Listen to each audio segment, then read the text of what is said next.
നമ്മുടെ ജിൻഡോയും രതീഷും കൂടി കുറച്ചു മുമ്പ് ലൈവില് മറ്റൊരു ചർച്ച നടത്തി. അതിൽ രതീഷ് പറയുന്നുണ്ട്, നീ എടാ നിസ്സാര പ്രശ്നമാണെങ്കിൽ നീ വിട്ട് കളയണം മോനെ ജിൻഡപ്പ, അവനെ നീ വെറുതെ വിട്ടേക്ക് എന്ന. ഇത് അർജുനെതിരെ ജിൻഡോ ഉന്നയിച്ച ആരോപണത്തെ കുറിച്ചാണ് രതീഷ് സംസാരിക്കുന്നത്.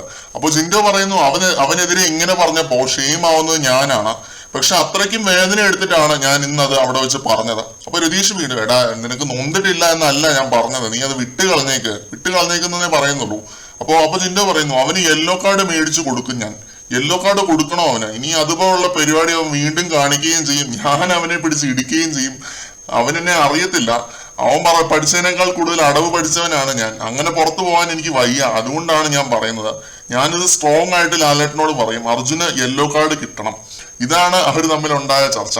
രതീഷ് പുറത്തേക്ക് പോകുമ്പോൾ ജിൻഡോ പുള്ളി ഒരുപാട് മിസ് ചെയ്യുമെന്ന് ഉറപ്പാണ്. ഇതുപോലെ ഓപ്പൺ ആയിട്ട് സംസാരിക്കാൻ ആരും ഉണ്ടാവില്ലല്ലോ അവിടെ. ജിൻഡോയ്ക്ക് ഓപ്പൺ ആയിട്ട് സംസാരിക്കാൻ ആകെ രതീഷേ ഉള്ളു അവിടെ. ഇപ്പൊ രതീഷ് വന്നപ്പോൾ മുതലേ ജിൻഡോ വളരെ ഫ്രീ ആയിട്ട് ഓപ്പൺ ആയിട്ട് പുള്ളിയോട് സംസാരിക്കുന്നത് ഞാൻ ലൈവില് കണ്ടിട്ടുണ്ട്. അത് നമ്മൾ വീഡിയോയും ചെയ്തിട്ടുണ്ട് അതൊക്കെ വെച്ചിട്ട്. അതേപോലെ തന്നെ തിരിച്ചും രതീഷിന്റെ വിഷമങ്ങളും കുറ്റബോധവും എല്ലാം പറയുന്നത് ജിൻഡോയുടെ അടുത്താണ്. അതാണ് രതീഷിന്റെ മല്ലയും തമ്മിലുള്ള ആ ഒരു ആത്മബന്ധം. അപ്പം കൂടുതൽ ലൈവ് അപ്ഡേറ്റുകളുമായിട്ട് വീണ്ടും കാണാം.